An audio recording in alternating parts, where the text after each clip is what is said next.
Bismillah, walhamdulillah, wassalatu wassalam ala rasulillah.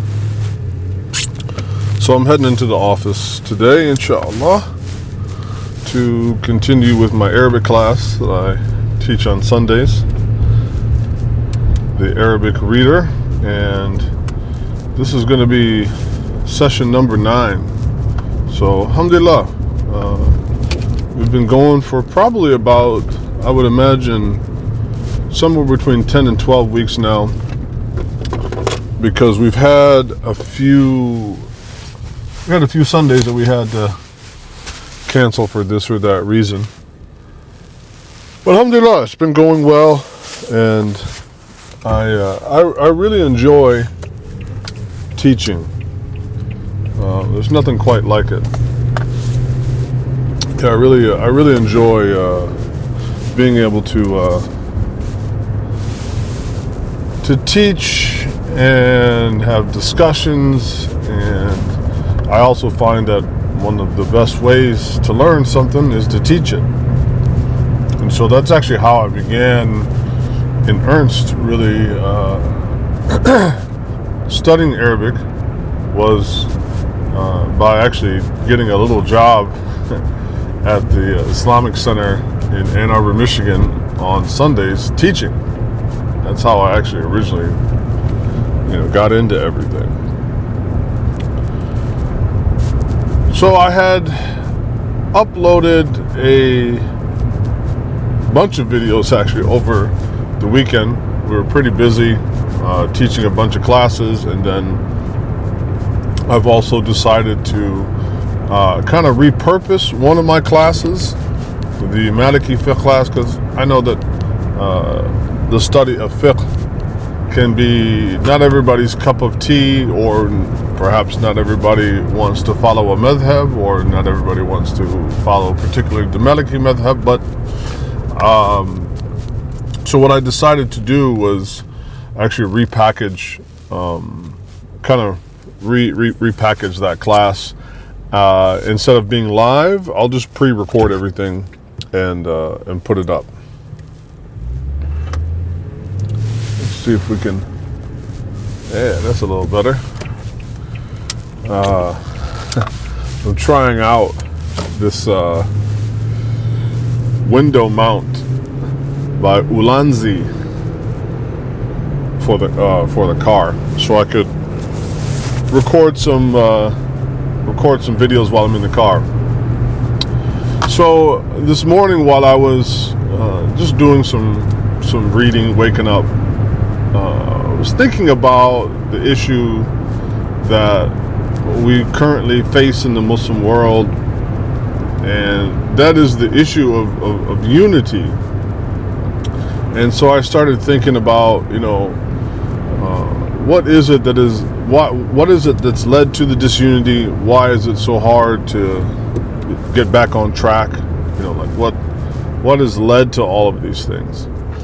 And I was reading, one of these kind of, Google search, JSTOR, Wikipedia rabbit holes. By the way, don't just read everything on Wikipedia and take it as the gospel, as they say. A lot of, definitely you can see the influence of certain Zionist bots on there, or, somebody going in there and tampering with the things. But anyway, I was reading about that and tumbling down this rabbit hole of personalities, and I came across this guy, Marc Sykes, who was a kind of British, I guess you could say, kind of aristocrat slash spook, in the way that T.E. Lawrence was also, and in fact they were kind of contemporaries. So he was part of this kind of what they call it, the Sykes Picot Treaty, which was an agreement or a treaty drawn up between Britain between the UK and France during World War I, in which they met secretly to basically turn their backs on the Arabs and betray them after promising that they would support so-called Arab independence. Of course, this independence came only after the Arabs agreed to revolt against the Ottoman Empire, against the Turks. And so, I was doing a lot of reading about, unity, disunity, where did all these things, come from? And that we can get mad at the Zionists. And of course, there's plenty there to get angry about. That being said, Zionism didn't emerge in a vacuum, and Zionism, I've often wondered, is Zionism more of a byproduct of our lack of cohesion as an ummah? Now, of course, it'd be very simple to say, yes, well, we as Muslims, we disobeyed Allah, and, man, these roads, stick with me, people. It's very easy to say, well, yes, we disobeyed Allah, and so He punished us by sending the Zionists against us. And that's a tempting explanation for it. But then you have to make that wrestle with certain verses of the Quran, like La yukallifu Allahu nafsan illa wus'aha, that Allah Ta'ala will not only, He will not make someone carry the burden more than they can bear, but He will not, essentially, there's no concept of the sins of the father will visit the children in Islam per se, although, obviously, when a group of people, right, not talking about individual failings, but when an entire people fail or commit a sin, then their progeny, undoubtedly, while we won't be punished for the committing of that sin, we will have to deal with the worldly fallout, byproduct implications of that, because that mistake and that sin took place in the world, and it has an effect like a rock being thrown in a pond that has ripples. And so, as I try to wrestle with some of these, these issues, it's inescapable that at some point there was a major sin committed by Muslim leadership, or at least some Muslim leadership, around the turn of the 20th century, in which Muslims turned their backs and betrayed and revolted against other Muslims. Now, what's curious, there's a certain group of Muslims today that disparage other Muslims that have a kind of revolutionary spirit, that want to rebel against this or that are critical of their leaders of this or that, and they will often be told, shush now and obey your leaders. And yet that group itself has grown and developed out of a group of people that were their patrons, you could say. They developed out of that, and they revolted against the Ottomans. So, kind of interesting that they have become so staunchly against any kind of revolt or any kind of revolution, and yet that is the very thing that kind of certainly gave birth, if not entirely to their movement, it certainly gave patronage to their movement, And as their movement has been part of a certain ruling power, well, here, let's stop being right. Let's just take the gloves off. So the Arabs in the Hijaz decided to revolt against the Turks, and it's odd that today that many who claim Salafiyya will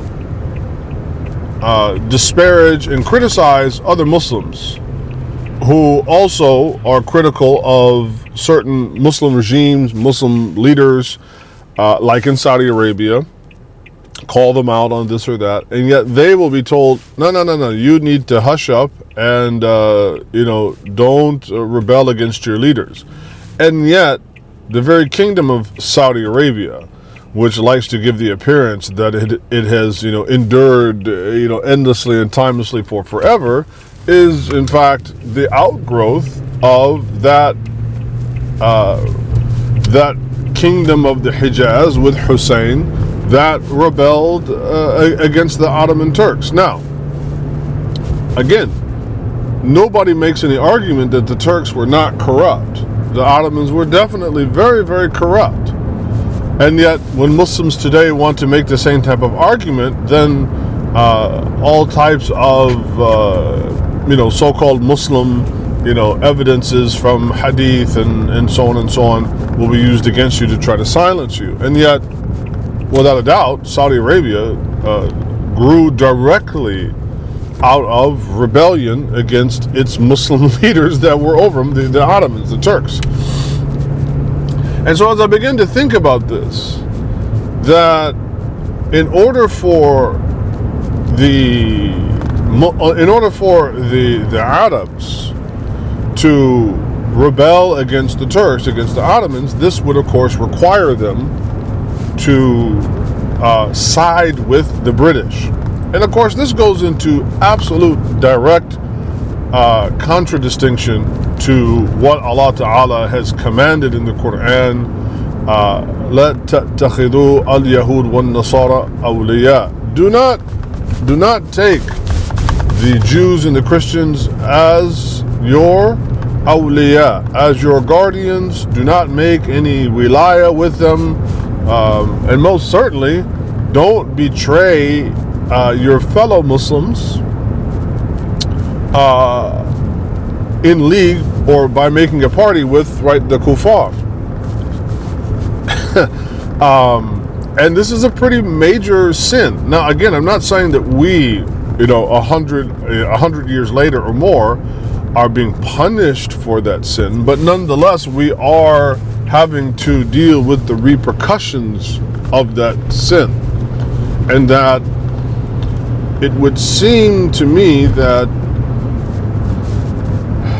I was talking with my friend Imam Suhaib the other day, and he was commenting on the sin of zina, right?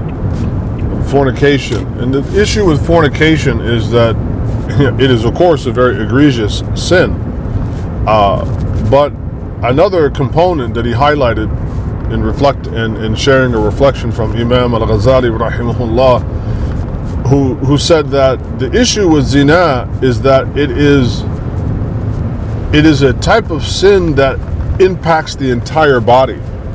And so the zani in the hereafter, the entire body will be, subjected to the fire, wa na'udhu billah, as a form of punishment. And so I kind of wonder that, by committing such an egregious sin of khiyana, of betrayal, that the after effects, right, of that are still very much with us today, that have frustrated,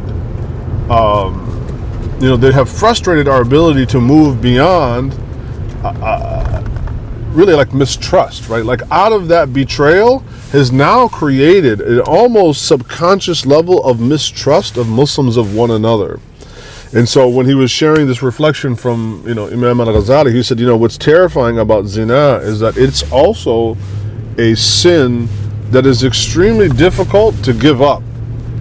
That once you commit zina, because the body is so completely enthralled by the pleasurable experience of it, right? And of course, we shouldn't kid ourselves that many of the dhunub, many sins are from a bodily point of view, an emotional point of view. They're quite pleasurable. So he said, what's scary is that it becomes a sin that's hard to abandon. It's not typically something, done one time and then, okay, you move on.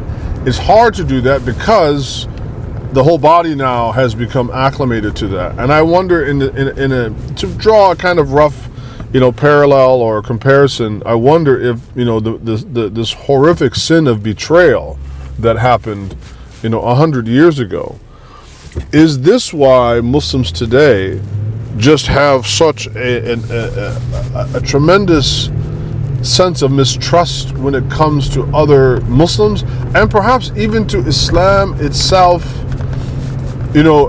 as a civilization, which undoubtedly Islam is civilizational.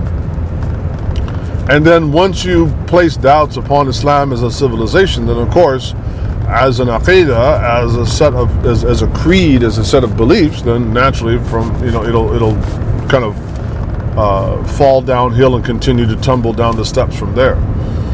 And so I think the question that or the solution that we should look for is it's going to be very, very complicated, because it's like a person that has been through a type of trauma.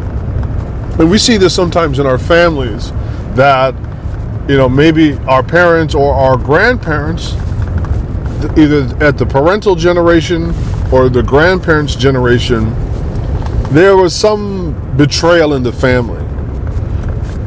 And that trickled down to the parents, and then to the children, and then maybe even to the grandchildren, right? Trickled down to where now, you and your cousins, or you and your brothers, or, you and your uncles and your aunts, you don't trust each other. There's not love between you. There's not trust.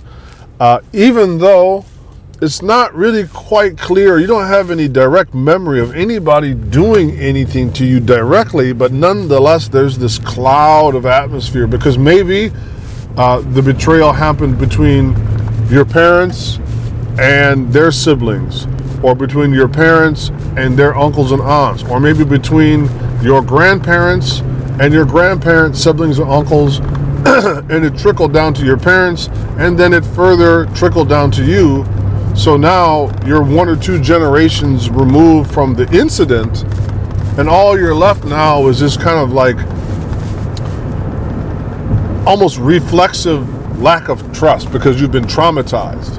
I wonder if this could be the same thing that we're dealing with as Muslims today, that there was a great blow struck to the Ummah, in which we're not entirely directly defeated. We were not, again, and I'm not a romanticist when it comes to the Ottomans. I know many people, when it comes to the Dawla Uthmaniyya, they can become very romantic, about them.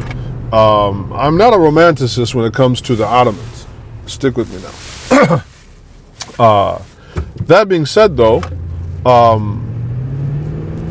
it would be very unlikely that if the Ottoman Empire had endured, as as they say, warts and all, flaws and corruption and all, but if it had endured, it would be very unlikely that we would see the situation that we have today in Palestine. It would be very, very unlikely that we would see that situation, or perhaps even in Sham itself, right? In Lebanon, in Syria, in Palestine, perhaps even we might have been able to avoid or bring the occupation in North Africa, Algeria, and other places, Sudan, Egypt. Perhaps we would have been able to bring those to a swifter conclusion. Okay, I don't know exactly what's going on here. Welcome to SoCal traffic.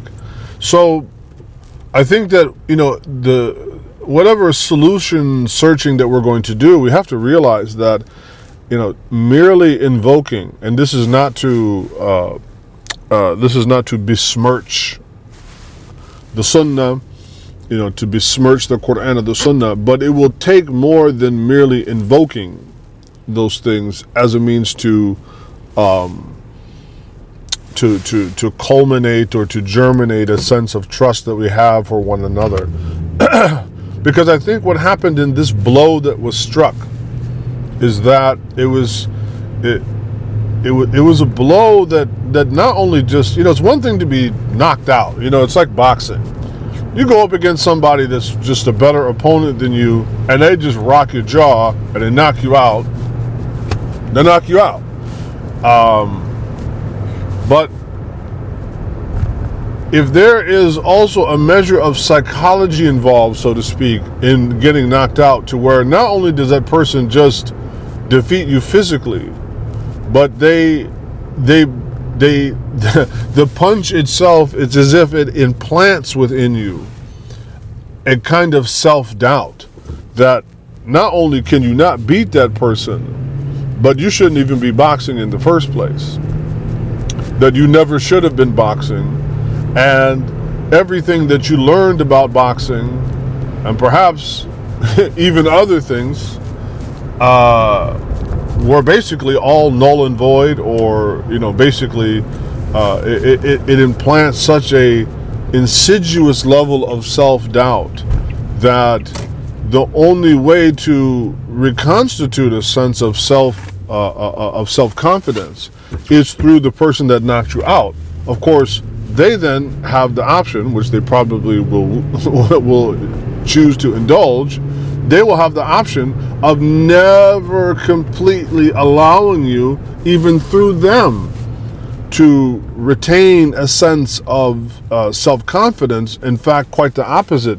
They will now wield that against you in perpetuity, to where you will never see yourself as worthy, as capable. And I feel like that this is the stuff we got to deal with. Right? This is the stuff we got to deal with. Now, I know that at this level of analysis, it's all very theoretical or abstract, and that I'll be honest, I'm not quite sure what the practical application, what the tatbiq at this point is. And I think we're tempted to always look for one-offs. Well, what is the solution? We want it in 120 characters or less. We want it in one swift sentence. Clearly, if it was that, it would have already taken place. So, and then of course we have to, with everything, understand that this is the qadr of Allah, and this is the fitna that Allah Ta'ala and His Messenger promised would come upon us. But I think we have an estimation problem today. What I mean amongst Muslims, and what I mean by that is that I don't think that Muslims, they don't highly esteem other Muslims. In fact, we will often see, to complete my thought, and because I don't think that in the root, right, in the essence of it, they don't really esteem Islam.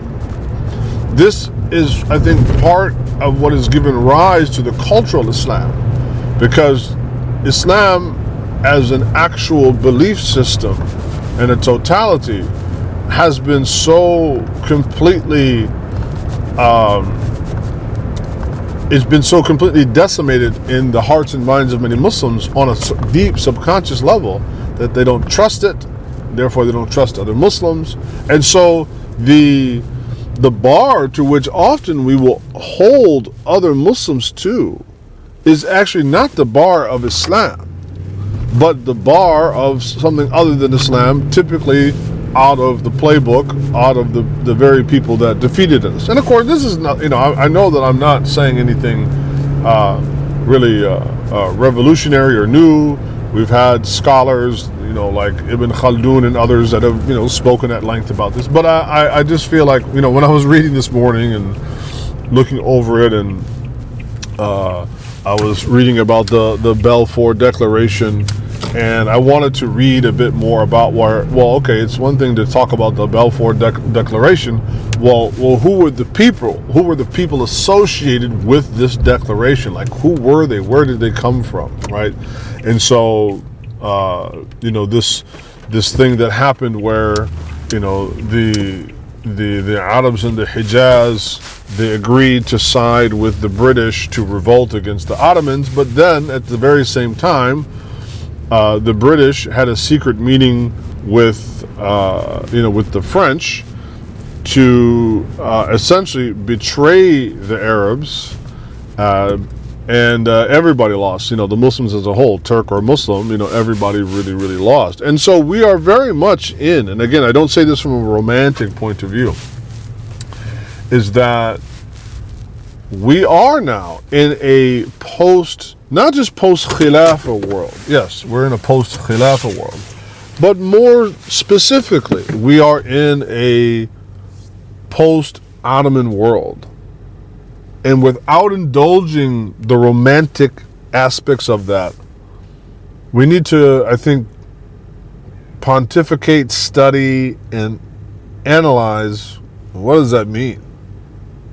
But we'll have to do that a little bit later because I just showed up at work and I got to go teach. So, inshallah, we'll see you in the next one. Assalamu alaikum.